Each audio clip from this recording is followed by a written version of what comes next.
এই ভিডিও টিউটোরিয়ালে আমরা স্কোয়ার বা বক্স প্যাটার্ন 01 কে সলিউশন করব সি প্রোগ্রামিং এর সাহায্যে।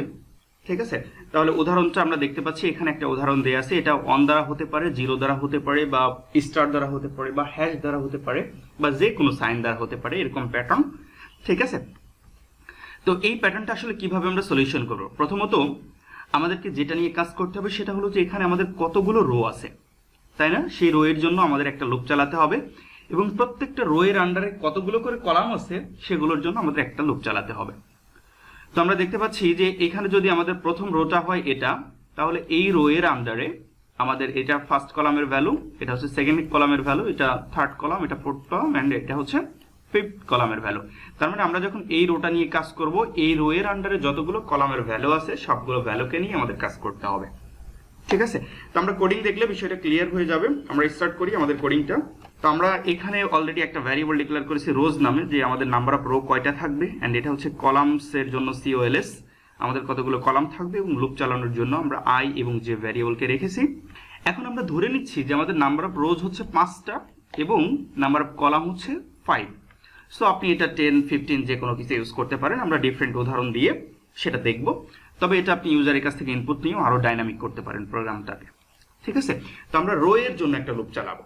তো আমরা ধরে নিচ্ছি যে i = 1 থেকে শুরু করলাম, i less or equal, আমরা প্রথম যে লুপটা চালাচ্ছি সেটা হচ্ছে আমাদের কতগুলো রো হবে। তো আমাদের রো যেহেতু রোজ নামক ভ্যারিয়েবলের মধ্যে আছে, সো আমরা এই লুপটা চালাতে চাই যে i is less than or equal rows, and i এর ভ্যালু আমরা এক করে বাড়িয়ে দিতে চাই। ঠিক আছে, তাহলে প্রথম রো এর জন্য যখন i = 1 হবে তখন কাজটা হবে বেসিক্যালি প্রথম রো এর জন্য। এখন প্রথম রো এর আন্ডারে আমরা দেখতে পাচ্ছি আমাদের ভ্যালু আছে 5টা, বা আমাদের যতগুলো কলাম আছে সেই পর্যন্ত ভ্যালুগুলো বা 1 প্রিন্ট হবে। তো আমরা সেটা করার জন্য জাস্ট আরেকটা লুপ চালাবো, যে j = 1 থেকে শুরু করে j less or equal COLS then j++। তার মানে কি হলো যে আমরা i = যখন 1 তখন এই সেকেন্ড লুপটা 1 থেকে শুরু করে এই কলাম পর্যন্ত চলবে। তার মানে 1 থেকে শুরু করে আমরা যেহেতু 5 অ্যাসাইন করেছি 5 পর্যন্ত চলবে। তাহলে এখানে i = 1 এর জন্য 5 পর্যন্ত চলবে এটা, আবার i = 2 এর জন্য এটা 5 পর্যন্ত চলবে, আবার i = 3 এর জন্য এটা 5 পর্যন্ত চলবে। এভাবে আমরা এই রোজের ভ্যালু যতগুলো দিব তত এর জন্য কলাম ততবার পর্যন্ত চলবে। তো আমরা কি প্রিন্ট করব? বেসিক্যালি আমরা অন প্রিন্ট করব, তাই না? কারণ হচ্ছে আমাদের প্যাটার্নটা 1 দ্বারা স্টার্ট হচ্ছিল। এখন খেয়াল করেন, যখন i = 1 আমরা তো বললাম যে j এর ভ্যালু 1 থেকে শুরু করে তখন কলাম মানে 5 পর্যন্ত চলবে। তো এটা তো চললো, তাহলে এই প্রথম রোটা হলো। এরপরে যখন i এর ভ্যালু 2 হবে এক বেড়ে, তখন কি হবে?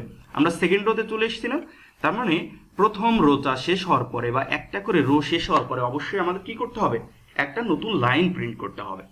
তো এটা হলো আমাদের সেই সবগুলো কলাম, আর এটা হচ্ছে আমাদের রো এর জন্য আমাদের লুপটা। তো এই যখন i = 1 এর জন্য শেষ হলো তখন অবশ্যই আমাদের কি করতে হবে? আমাদের একটা নতুন লাইন প্রিন্ট করে দিতে হবে। তো আমরা এখানে কি করব? একটা \n এর মাধ্যমে একটা নতুন লাইন প্রিন্ট করে দিলাম। এখন যদি প্রোগ্রামটাকে আমরা রান করি, আমরা দেখতে পাবো এটা আমাদেরকে সঠিকভাবে আউটপুট দিচ্ছে। ঠিক আছে, এরপরে আমরা যদি আসলে প্যাটার্নটা 1 এর পরিবর্তে 0 চাই, আমরা কিন্তু 0 দিয়েও প্যাটার্নটাকে প্রিন্ট করতে পারবো। তো আমরা দেখতে পাচ্ছি আমাদের সবগুলো ভ্যালু 0 চলে এসেছে, স্কয়ার প্যাটার্ন চলে এসেছে। আমরা যদি এখানে স্টার চাই, আমরা তাহলে কিন্তু স্টার দিয়েও এটাকে প্রিন্ট করতে পারবো, তাই না?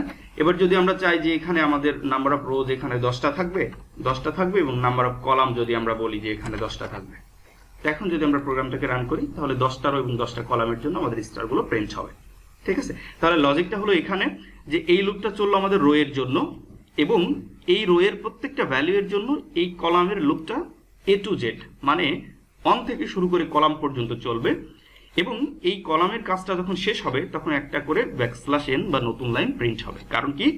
কারণ আমরা দেখতে পাচ্ছি যে এখানে একটা রো এর পরে একটা করে নতুন লাইন প্রিন্ট হচ্ছে। তো আমি আশা করতে পারি যে আপনারা আসলে এই প্রোগ্রামটা বুঝেছেন।